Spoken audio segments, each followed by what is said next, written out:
Present day. Present time. So, what do we do now? We wait for, I don't know, Walter to come up with something to review? I see. He said something like Tom Clancy, right? That's what I heard. You think it's going to be one of the Rainbow Six games? Could be, but it could also be like Tom Clancy's Politica. What? It's the first game Red Storm Entertainment made. It was the 90s. Say no more. We going to check up on that? Might as well. Where did he get a VHS tape? 5 hours later. So, you got it working? Yeah, but there's only so much I can do with a dumpster VHS tape. Is it on? Dude, it's a VHS, who knows? Hello, you two.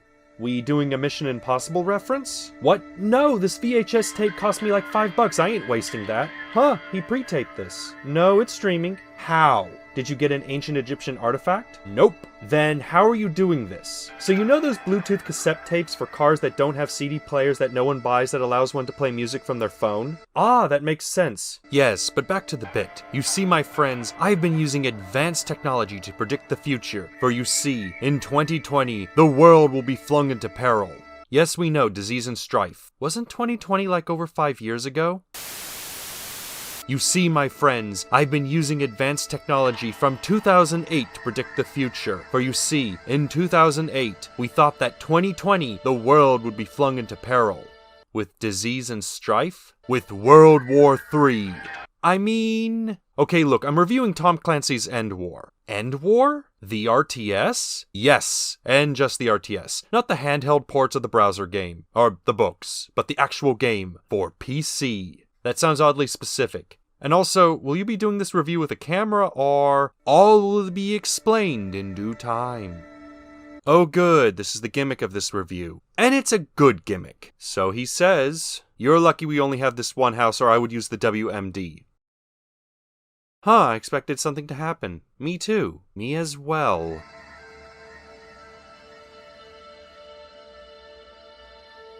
Perhaps it's best we have a slight history lesson. So in 1984, insurance salesman Tom Clancy published his first novel, The Hunt for the Red October. The book was such a smash hit that the military took notice. Specifically, how on earth did insurance salesman Tom Clancy get so much about submarines right? Remember to use your public library, everyone. You too can learn secrets that the government didn't realize is right there in the open. Anyway, Tom Clancy quickly gained a name for himself as a writer of techno-thrillers. He was no Clive Cussler, but on the other hand, he was no Clive Cussler. I know, right? Clancy never wrote any books about how a missing airship led to a secret moon base that a secret society is trying to hide, resulting in the main character going to Cuba and getting entangled in a plot by the Soviets to discredit the Americans so hard that the Cubans lean closer to the Soviets. That sounds like a fever dream of a book. Well, it's Cyclops by Clive Cussler. That can't be real. It is! Just go to your public library and read it. Anyway, Clancy rather quickly saw the potential of computer gaming and helped develop SNN based on his book. Then, in 1996, Tom Clancy's big game studio, Red Storm Entertainment, was created with their first game, Tom Clancy's Politica. Yeah, Clancy liked to make games based on his books, like Rainbow Six. Although saying Clancy made the books is a bit of a stretch. It's more accurate to say that Clancy gave the idea, wrote the book, and the book got adapted into a game. Basically, the guy licensed out his name to be used in games. A move that helped give a sense of authenticity to the games, which also leads us to EndWar. Let me guess, it was a project based on a book Clancy wrote and Red Storm made. Red Storm didn't make EndWar, Tom Clancy never wrote the book, and the book is based on the game. Then, why go into the whole history lesson? To give an abridged explanation of the Tom Clancy brand. Or more accurately, a Wikipedia explanation. In 2008, Ubisoft would publish EndWar under the Tom Clancy name because they had rights to the Tom Clancy brand. The game was released on Xbox 360 and PlayStation 3 with a PC port coming later. There was also some handheld games that carry the EndWar name, but they're vastly different. From what I've seen, they seem to play like Advanced Wars, but more complicated. If you want an idea, watch Ice Cold Snake's review on them. But back to our review. The game had some neat ideas, like a voice system that allowed vocal commands to be issued to the units. There was also a simple hunter-prey dynamic with the units that made combat easy to learn but difficult to master. Unfortunately, the game was a commercial failure, nixing any possibility of a sequel, unlike the books, which we got too. Well, there was that browser game. That doesn't count. I know. What about Hawks? Isn't that in the same universe as this? Come on, you really think anyone knows anything about Tom Clancy's Hawks? I mean, it had 2 games. Think on what you just said. Oh. Anyway, as you can tell, the Tom Clancy name was thrown all over the place, and while it's now known more for games like Rainbow Six, Ghost Recon, and The Division, there was a time when the name Tom Clancy meant game based on a techno-thriller novel that some guy ghost wrote. So with that out of the way, perhaps we start with this review, starting with the plot. Any time code for spoilers? Not really. I'm gonna level with you all. EndWar doesn't really have a story, at least not in a traditional sense. Rather, it's more like we have a prelude to the conflict. Oh, it's one of those situations. Yeah. Well, I guess it's best you begin. So, how exactly does the end of the world occur? According to 2008. Well, in 2016, extremists detonate a nuke in Saudi Arabia, destroying the region's source of resources. This causes Russia to become the main supplier of natural gas and oil, resulting in the nation becoming a returning world power as Russia expands its military. The US and Europe establish a missile defense net through the use of uplinks. The idea is that if a launch is detected, then the space lasers and other systems counter the missiles. Both the US and Europe fire nukes at one another to test the system. The fuck? Dude, what the actual hell? I know, but the test is a success, with both Europe and the US declaring the threat of strategic nukes obsolete by launching Armageddon at one another. This is starting to sound like a Clive Cussler novel. While this is happening, the price of oil is still rising. Consolidating their resources, the European Union reforms into the European Federation. Thing is, not every nation is allowed to join. Only the richest are allowed to join. The justification? The French. Russia claims the territory, because Russia. England and Ireland don't join, but allow EF to station troops in their territories. Insert Brexit joke here. As for the US, not happy that the European Federation has a higher GDP and that Russia is Russia, the US creates the Freedom Star, a space station that can allow to deploy a contingent of Marines anywhere in the world within 24 hours. They also create kinetic strike satellites to circumvent the missile defense net. Naturally, Europe and Russia ask WTF USA, as the ODST shock troops and kinetic strikes kinda defeat the purpose of the missile net. What the fuck? NATO falls apart, and so we have the 3 nations on the precipice of war. A nice backdrop for a setting, if a bit wild. I'm not done. Oh right, we actually need a reason for this war to begin. Please tell me it's not the Russians. Fuck! So the game proper starts with the prelude of war. Europe is doing some police work in the Balkans when an uplink cluster comes under attack by some terrorists. While the terrorists are pushed back, there are some discrepancies. For starters, the terrorists use T-80 tanks, old by the standards of the game, but modern enough to still cause problems. And by modern, they look new. There's also the method that the terrorists deploy to the field, mainly by beaching an old tanker. Before the Eurocorps can investigate, the tanker's lit up, destroying any possible evidence. On US soil, the JSF act as security while a rocket is prepared to put the final touches on the Freedom Star, when suddenly terrorists. Diamondback. Minor damage to a couple people. Through the use of a beached tanker, terrorists assault the Kennedy Space Center. The JSF are able to push the insurgents back, though questions are raised as to how exactly this could happen. Reports then come in that there's another attack on the Europeans, this time at an oil refinery. Obviously, the terrorists are pushed back. What about the Russian guy? So in Russia, there's another terrorist attack. They are about to attack, General. Finally, 12 minutes behind schedule. Their name is no joke. They even forget to show up on time. Amateurs. But things are a little fishy. The Russians are able to push back the insurgents with information that seems weirdly too accurate. Regardless, the group identifies itself as the Forgotten Army, a group made up of freedom fighters from nations disenfranchised by the actions of the US, Europe, and Russia. This is the last we learn about these guys, so don't even bother. Wanting to get to the bottom of all this, the JSF conduct a raid in Copenhagen to capture the Prime Minister because they have intel saying that the Prime Minister is behind some conspiracy. This is thwarted by the Europeans who had a tip-off from the Russians, because obviously the Russians are trustworthy. Forgive them, they know not that they're in a Tom Clancy game. The Eurocorps are able to capture the Americans. Despite everything, war is narrowly avoided because, I don't know, Papa Smurf forgave the Americans for destroying Smurf Village. Don't worry, they won't be there for long. But then we get a rather obvious revelation. As it turns out, Russia has been behind the Forgotten Army attacks. Wow, I'm shocked at this revelation. Who would have thought that in a Tom Clancy game the Russians are behind everything? The justification for all this is that Russia needs to maintain itself on the global stage, and that realpolitik dictates that Russia must do all this to stay in power. You are then tasked with attacking a European uplink cluster as disguised terrorists. The idea is that by controlling the cluster, the Russians can upload Diaboromon into the system to wreak havoc, and because this is not Digimon, there will be no Omnimon. Or something like that. The attack is a success, with the virus messing with the anti-missile system, which coincides with the launch of the space rocket at Kennedy. To the horror of everyone, a laser from space hits the rocket, destroying it as a false positive for a nuke launch. Suddenly, fingers are pointed at everyone. Europe and the US go to war over this. Russia decides to take advantage of this by doing the traditional thing and taking Poland. You know, under the guise of helping the Americans against European aggression. But the US sees through this clever ruse and declares war on Russia, as it's clear Russia is doing this to expand its own holdings. The war is flung into another world war. A war to end all wars. An EndWar.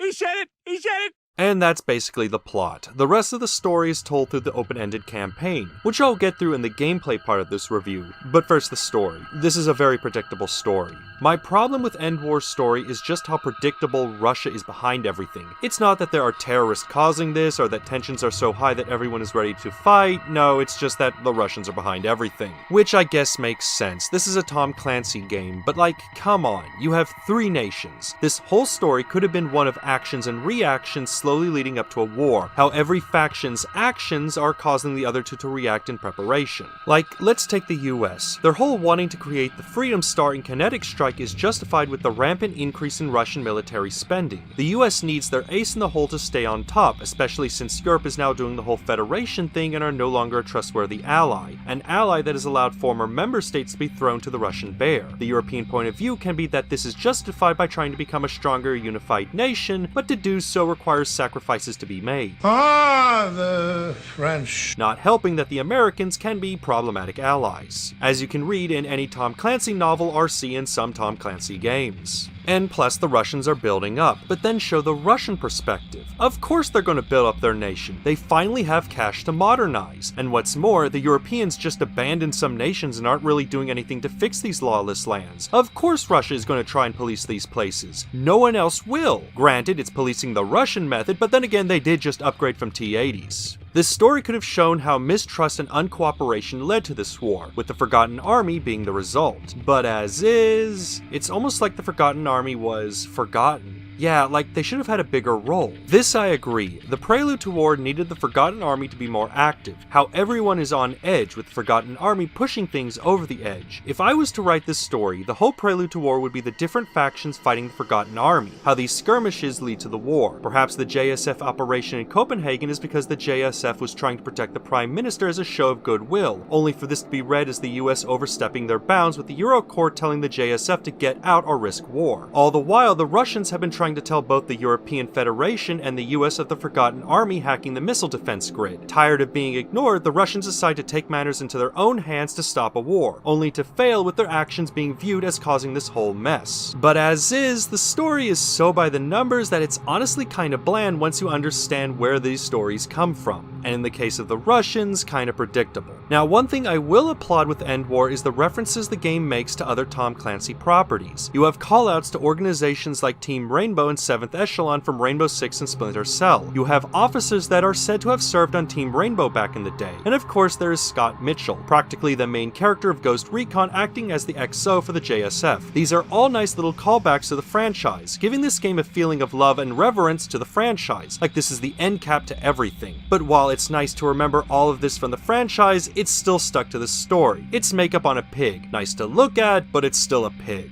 Shall we get into the gameplay, seeing as how the story part is done? Yes, we shall. So EndWar's gameplay is really split into 2 main elements, the battles and the Theater of War campaign. Let's start with the former, as that makes up most of the experience. On the surface, EndWar appears to be a fairly standard RTS. You deploy units, control said units, and try and capture resources to hinder your opponent. But look deeper and you'll notice some nuance. For starters, in EndWar, you don't build bases or really collect resources, sort of. Instead, you deploy units directly into the battle space. You're limited to only 12 units at any one time, having a limited amount of resources and have to wait for command points to generate before deploying any more. And just an FYI, we'll be calling these command points our points for the rest of the review due to The implication. Now, it is possible to gain more command points in battle by capturing uplinks. Indeed, you want to pay attention to the uplinks, as most game modes will require you to capture a majority of these things. Uplinks are also important as they can be upgraded to give you access to off-map support such as airstrikes, EMPs, and force recon. They also serve another function, but we'll get to that in the controls. Basically, most of EndWar will involve fighting for control of these control points. And how exactly do you do this? Well, you do this through the use of your rather limited but easy to understand arsenal. No matter which army you play, you will have access to the same selection of units. Bear in mind, there is some slight variation between the factions on stats, but it's best to understand in broad strokes how these units work before we get into the details. EndWar's combat relies on a rock-paper-scissors approach, specifically a prey-predator dynamic. Each unit has a unit that they're good at destroying and a unit they are weak against, or in the case of artillery and infantry, situations they excel at, and situations they should never be present in. This dynamic can be subverted through the use of abilities, numbers, faction, and unit health. Basically, as units fight, they take damage. This can be mitigated by shields which regenerate and protect the unit from taking permanent damage, but eventually these will go away. Once the unit starts taking damage, their combat effectiveness starts to weaken. Once the unit gets in the red, it might be a good idea to pull it back since even its prey might be able to destroy it.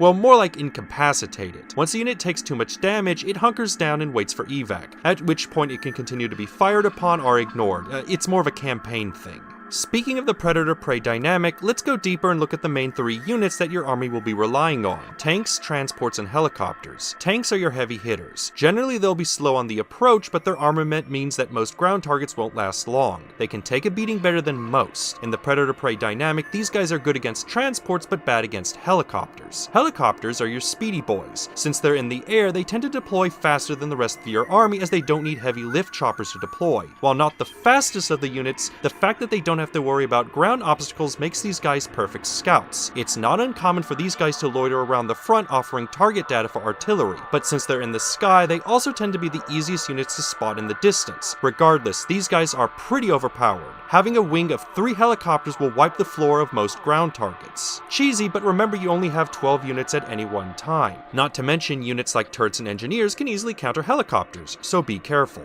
In the Predator-Prey dynamic, helicopters shred tanks but can be picked off by transports. Transports serve a rather dual function. Their autocannons can shred any helicopter that comes their way, though why they can't target airstrikes, I don't know, balance issues? But outside of combat, these guys can also, transport. Faster than walking and having more armor, transports can be used to move infantry across the battle space. This can be useful to get infantry into position and cover faster while also protecting said infantry. In the Predator-Prey dynamic, transports eat helicopters but get eaten by tanks. It's a fairly easy dynamic which gains nuance once infantry and artillery enter the field. So why not explain these force multipliers, that is, infantry and artillery? Artillery is your long-range support. At a distance, these guys can damage any ground target with little to no counterattack. Even infantry in cover can do little to a barrage. And if you're particularly nasty, you can use artillery to destroy uplinks, preventing your opponent from using upgrades on set uplinks. However, artillery do little against helicopters. What's more, if an enemy gets in range, there's little artillery can do except retreat. They're good to have on standby to soften up units should 2 units of the same type fight one another. They're also pretty good to use as counter battery against other artillery, but remember, location, location, location.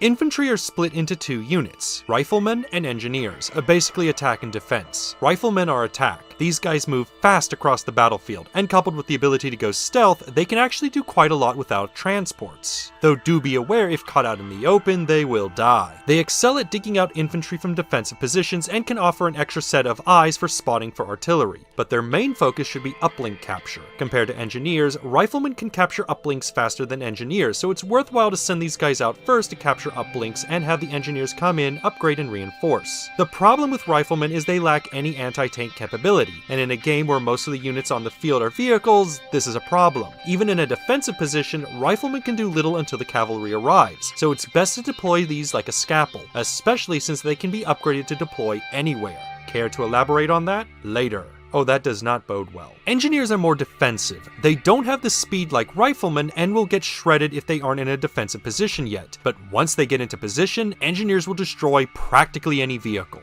Helicopters, tanks, transports, none can do much against engineers in cover. The best they can do is try to overwhelm engineers with sheer numbers. Artillery are the dreaded riflemen. But until these guys get into cover, they're pretty weak. So it's a good idea to mount these guys up in a transport. Like riflemen, they can capture uplinks, but it's better to use them to upgrade uplinks to gain access to assets like airstrikes, force recon, and EMPs. And if that wasn't enough, engineers can also augment defenses through the use of minefields and drones. And if the battle is truly dire, can also repair allied vehicles. This is quite a simple yet well thought out kit. Hey, what about this last guy? What's this?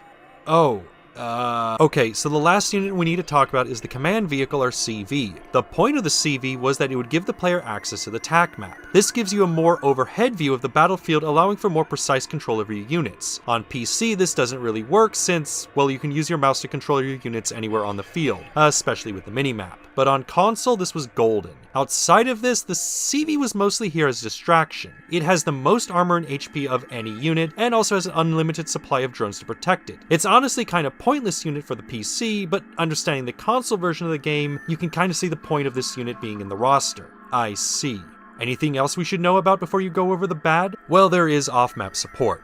On some battles, you'll have off-map support. To get this support, you need to upgrade uplinks to support that support, with higher level support needing more uplinks. The support is pretty easy to explain. Airstrikes call in aircraft from Tom Clancy's Hawks to provide close-in air support, useful to weaken a unit. The higher the level, the stronger the attack. EMP activates an EMP that temporarily disables enemy units, useful to prevent enemies from retreating or to provide time for proper response to arrive. The higher the level, the larger the effect. Bear in mind, infantry aren't affected by this ability. But on the other hand, you aren't limited by support access. This is a campaign thing. Finally, Force Recon calls in regular army troops. Higher the level, the more troops you get. Useful to provide defenses to an uplink, but on higher levels, it's practically a pocket army. All these are available, but cost command points to deploy. So you have to ask yourself, more units or more support? There are two other assets. What are they? Crash Uplink and WMD. I think I know what WMD is, but go on. When the battle enters DEFCON 1, which is to say one side is clearly losing, the losing side will get access to these two assets. Crashing an uplink will deactivate an uplink, removing it from the battle space. This can be useful to remove any upgrades from the uplink while also forcing the enemy to capture another uplink. A powerful ability, but can also end up stalling for time for WMDs. Weapons of mass destruction, baby! I thought nukes were no longer usable because of the whole uplink thing. They are, but the different armies found loopholes. Of course they did. Each of the three armies have access to a different WMD. Europe gets a space laser to go all on the battlefield. JSF gets the kinetic strike from heaven, and Russia uses a fuel air bomb because apparently the bomb flies under the net.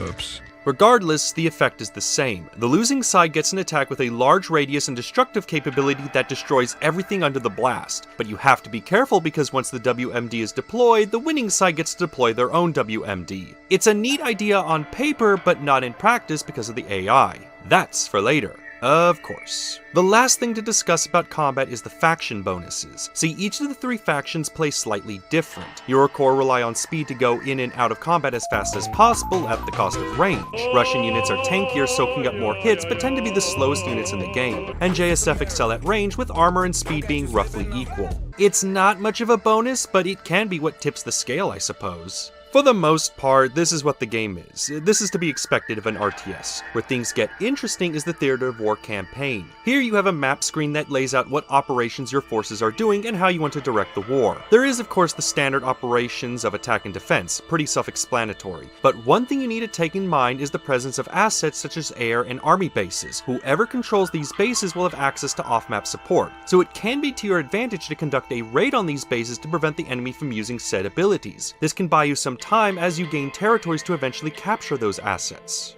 And I take it the winner of the campaign is determined by who has the most territory? Sort of. The winner of World War III is determined by one of two win conditions. The first is controlling 28 territories. Not impossible, but this can lead out to a drawn-out war. If you want to get things done fast, you do the second option and control the capital cities of Washington, D.C., Moscow, and Paris. Why Paris and not Brussels, since the head of the real-life EU is in Brussels?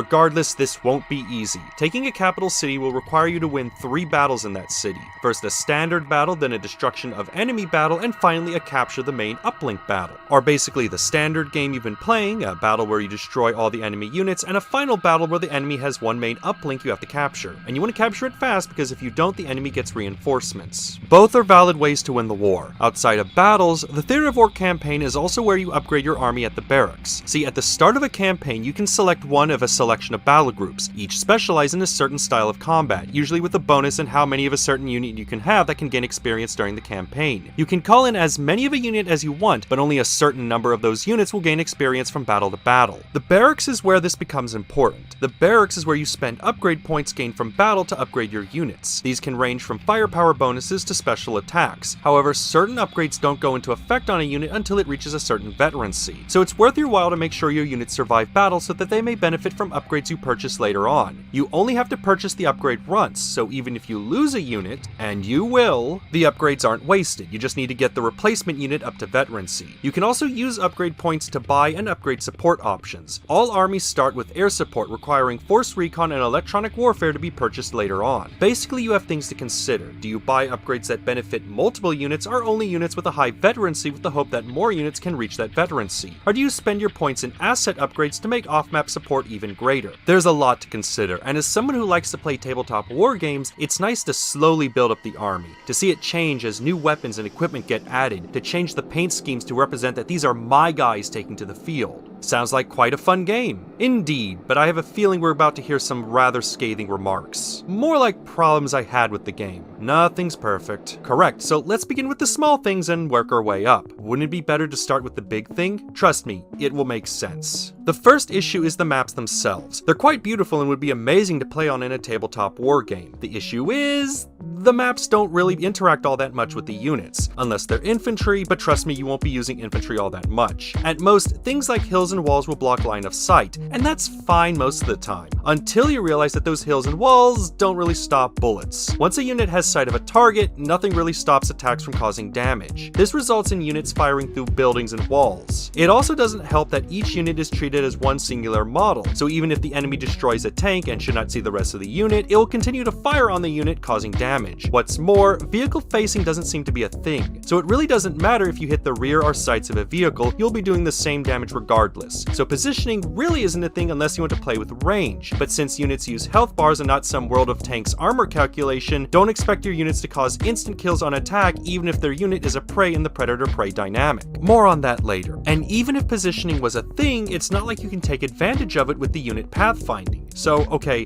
most of these maps are designed with uplinks being major points of interest, meaning there are very distinct roads that lead from uplink to uplink. Think how in a MOBA how mobs go down certain lanes. While this may seem odd, you have to remember this game was designed with consoles in mind, especially with the voice system. More on that later, but for now you just need to know that ordering units usually means saying Unit 5 move to uplink Bravo. Unless you have the CV, but even then? Units tend to follow these paths when getting into position. This normally isn't a problem in open maps where units can move around, but in urban maps with a lot of buildings, it's frustrating to see a unit be given a simple move order only to watch as they take the scenic route to take position. This can be especially a problem when you want a unit to engage to save a unit only to watch as the cavalry take the scenic route instead of the direct path, causing you to lose a unit. What we think is happening is that even though the units are treated as a single unit for combat, the game wants the individual models to move normally without causing major turns, to look realistic and all. And that's fine with infantry and helicopters. Those models are small or can fly over terrain, but with units like tanks, it means watching these behemoths maneuver around one another to move in formation. But by doing this, they have to then take the long way because apparently the game wants to look nice or something. Movement isn't the only issue that unit AI has, as units also have the issue of combat reactions. See, in most RTS games, when a unit gets in range of an enemy, that unit will usually engage, often as a form of defense, but to also help the player not issue orders all the time. In EndWar, the AI seems to have trouble with this. Without giving a specific order to attack a specific unit, a unit that gets in combat with multiple targets, usually by moving, will often swap between multiple units, unable to fight as it cannot stay on any one target long enough, and in some cases, the unit won't even react if the enemy is in range. Admittedly, this seems to be more of a bug on the PC version, as I don't remember this being a big problem on the console version. It also gets fixed if you issue an order.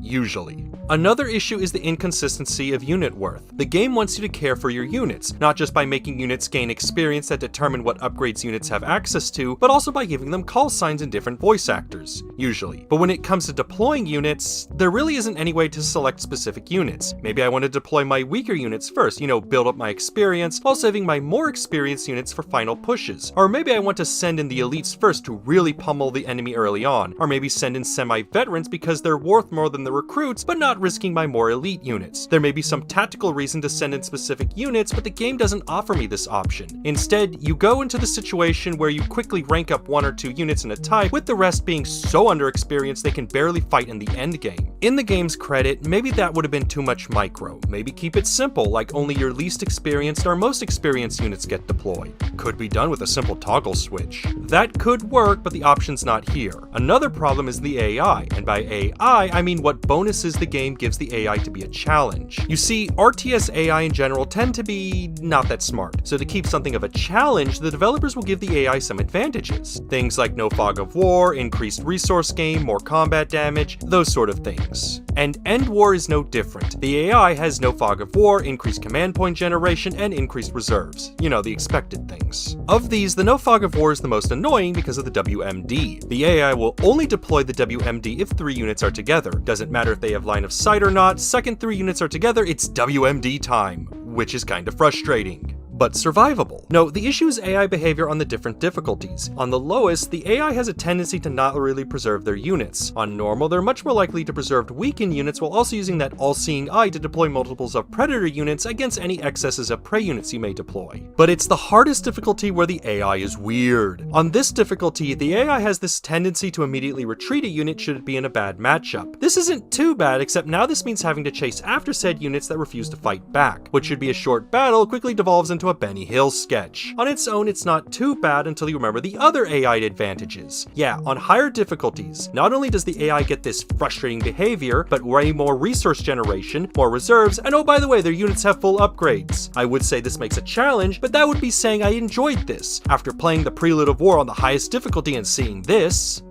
I lowered the difficulty, but even on normal difficulty, I had trouble. Why? Because of the bloody Eurocore. Yeah, add all those bonuses and then deal with German Blitz 2.0. Normally, the faction differences don't really do much to change unit behavior. I mean, the different factions do have different upgrades, but for the most part, not much. Or so I thought. While I was okay with fighting against US and Russian opponents, I despised fighting Eurocore. I was confused by this. Why was I having trouble? When I brought this and some other things on the Discord, Ice Cold Snake suggested that Eurocore felt OP due to its speed working alongside command point generation. I also think my comments on Paul Masson Wine may have been a factor in motivating Eurocore. Regardless, it was enough that I briefly considered scrapping this review for Tom Clancy's Rainbow Six on GOG. How was it? Position. Contact. Man down, man down! Need some backup now! Threat neutralized. It was like Tom Clancy's Rainbow Six from 1998. I think I understand. Speaking of the AI being annoying in the gameplay, there's how it acts in the Theater of War campaign, specifically some of the WTF I encountered. While you can win by having 28 territories, the game kind of pushes you to take the capitals. Why? Because every time you claim a territory from one of the factions, one of your territories gets captured, making your battles having no net positive. So the game becomes a race for the capitals. That is, until I learned this neat little trick. As it turns out, you don't want to attack, but defend. Because if you win a defensive battle, not only do you protect your territory, but you also gain a territory from where the attack came from. I have several questions. I don't understand it. Okay, but what about the controls? Surely they have something.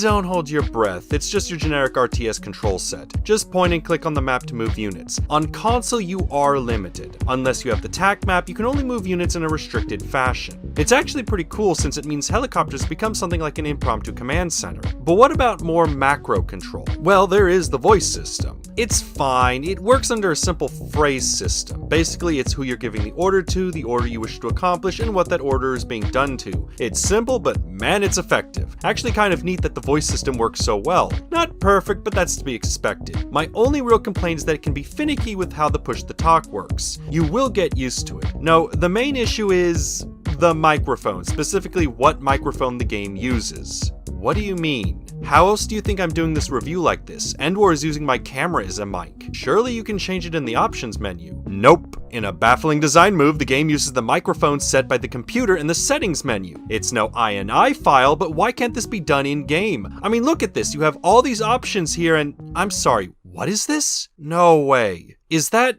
a toggle for unit deployment?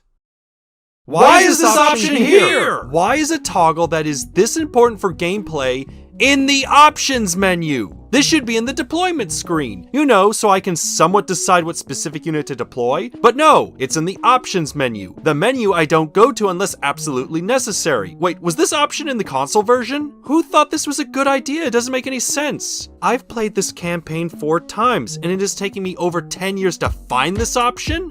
Why is this here?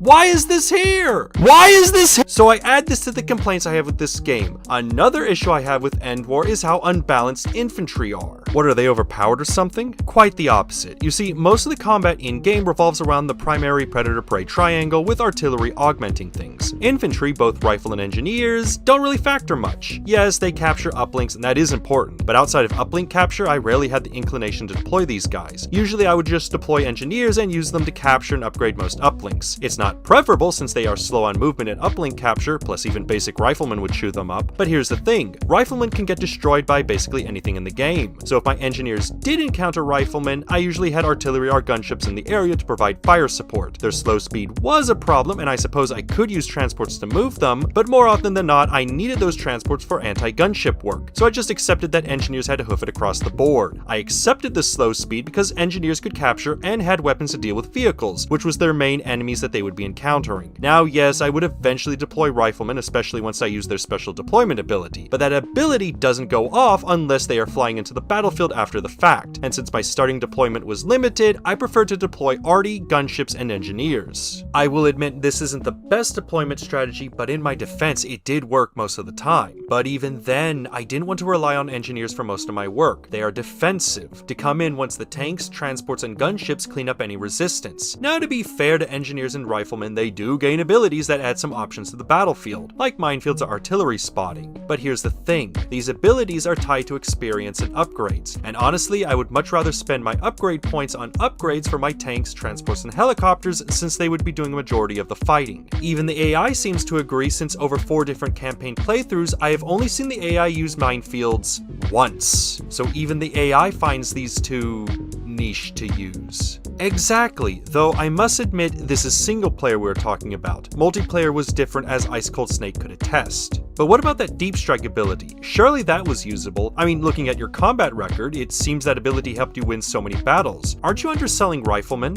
Perhaps, but I want you to know the problem with that ability. What's that? The game doesn't tell me jack on how to do that! Yeah, I had no idea how to do this deployment method. And just an FYI, the way how to use this ability is that while riflemen are deploying, you select the unit and point to a place on the battlefield. Bear in mind, this ability costs 6 command points to do, so it's pricey, but worth it to capture uplinks fast. But you know how I learned how to do this ability? It was from a game FAQ forum. Not in the manual, not in a tutorial, not in some in-game codex, an online forum. And indeed, this is the biggest problem with EndWar. Nothing is ever explained. How to do an action like deep strike deployment, how the theater of war calculates AI wins on the map, what attacker movement bonuses mean.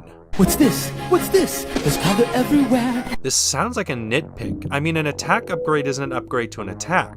True, but there is a reason games show and explain the mechanics of things. Showing me the odds of a battle winning helps me determine if I need to be present in this battle or in another. Stat screens are important to show me just how much of an improvement an upgrade is or how much better a veteran unit will act. But the game does none of this. And honestly, it kind of ruins the experience. I mean, sure, poorly implemented controls and mechanics can cause problems, but at the very least you can kind of understand on some level how they work. But when you don't explain how these mechanics or concepts work, you end up unable to properly play the game with the tools at your disposal. It's a shame since there really isn't a manual to consult on how to do anything. Thankfully, there are player-made resources you can consult to help. Yeah, but one shouldn't have to consult those things. There should be a tutorial or something to explain how everything works. I mean, the game does have the Prelude to War campaign, but even then, the Prelude to War campaign is kind of poor at explaining things. At the very least, the game explains how to use the voice commands, but even then. Okay, what about things you would change, suggestions and the like?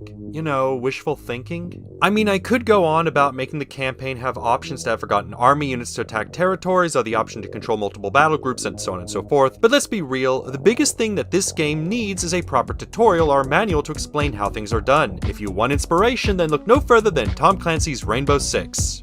From 1998. Yes, it's a very clunky tutorial, and yes, it's very dated by today's standards, but the fact that the game not only explains how things are done, but also gives you a playground to experiment is something that should be commended, something that EndWar sadly lacks. I take it this is one of those games that lacks a skirmish mode. Hate it when games do that. No, there is a skirmish mode, even a random mode. A random mode? Yes, in addition to standard skirmish, there is a version of skirmish where the battle is random. Random difficulty, random factions, random map. It's meant to get you instantly into the action, and honestly, it's kind of unnecessary. As for basic skirmish, it's okay, but the problem is you have very little control over parameters. Outside of faction selection, difficulty, and map, not much else. You can't select a battle group, can't select veterancy, upgrades, nothing. So even as a sandbox to experiment with the game mechanics, it doesn't work.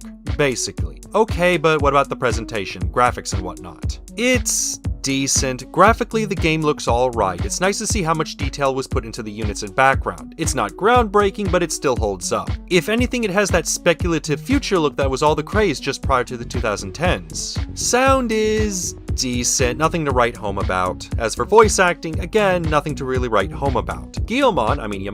Steve Bloom is here as Scott Mitchell, but otherwise I can't recognize the rest of the talent. They do a good job, but it's nothing worth noting. Music-wise, I mean, it sets the mood, but nothing too wild.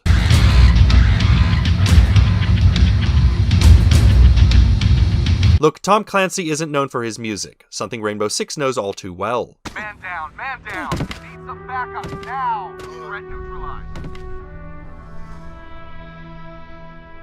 And any extra content, like multiplayer and whatnot? Not really. Outside of skirmish mode, you really don't have anything here. Theater of War is pretty much most of where you're getting your money's worth. Multiplayer was available, but the servers are shut down. That being said, there are patches out there to play multiplayer on unofficial servers, so there is that. I haven't tested it, mostly because I'm not that great playing these games against human opponents. He's saying he'll get his ass kicked and he ain't gonna post that. Yeah, pretty much, but as I was saying, there isn't much here outside of the Theater of War campaign. So what's your final opinion on this game? Is it worth $10?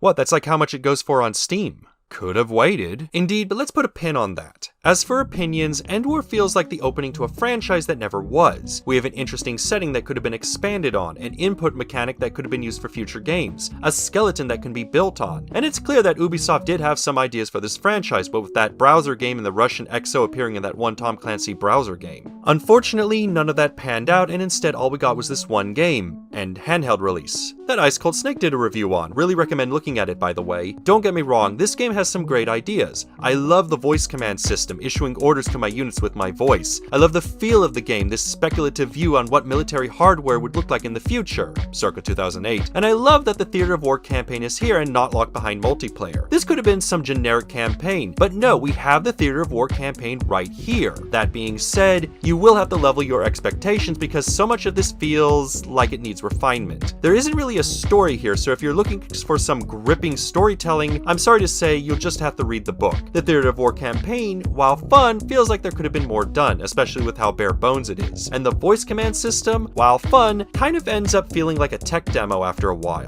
So it's not a recommendation then? Well, I think it depends on how you intend to play this game. If you're here for the single player, I think it's best to look at other titles. Don't get me wrong, I had fun playing the Theater of War campaign 4 times, but I'm kind of the outlier. Between the game not telling me things to just how anemic the story is, I can see players losing their interest in this title. But if you intend to get the multiplayer working, then I suggest looking at the game to add to your group night rotation. It's a very beer and pretzels kind of game. A fun little thing to pass the time, and at $10, it's really not that taxing on the wallet. it. Basically what I'm saying is, it's like a VR toy. It can be fun to experience 1 or 2 times, commanding your units with your voice, but continued interest will hang on whether you're interested in the Theater of War campaign and multiplayer, because that's all you have here. And if that's what you want, then I recommend the game. Otherwise, maybe wait for a discount. Wait for a discount? Is this how you're going to end the review? Well, I mean, I played the campaign 4 times, so clearly there was something I liked despite all the issues. Dude, you got frustrated at the game with how much BS it had. I know. You thought about playing the game an additional 3 campaigns, but couldn't even finish 2, even though you were willing to play all of Shadow the Hedgehog again. Okay, but Shadow didn't wear me down with all its problems. Plus, I needed to get footage for the last way. EndWar just wore me down. I mean, it's a fun game, but those little things just get to you. So, it's not a recommendation then? No, I can't say that. I did have fun, and I liked the voice system. But even then, it sounds like you can't recommend it. I mean, looking at how you wrote this review, it sounds like this comes off more like a chore than fun. Can I just say that this game is worth experiencing, because it's one of those games that you need to try at least once? You can, but that's just saying wait for this game on discount. Then, unfortunately, we'll have to end it like that. It's a game I recommend, but maybe wait for a discount or sale? Yeah, I guess, but it just feels wrong. This review feels wrong. There's just no great jokes, it's just bland. I know, but it is what it is, and to be fair, I did get my money's worth. After a while, you start to notice the blemishes. Oh, you forgot something. Console or PC? Depends. Consoles seem to be more stable, but PC can be modded to have multiplayer again. I see. So, do we do the like and subscribe thing? I guess, but I need to add a hook of what the next review is. I mean, I would like to watch a cartoon. We will find something. Indeed. So like and subscribe and see where we go. Who is he talking to? I think this implies him explaining the rough draft was the review. Oh, mother...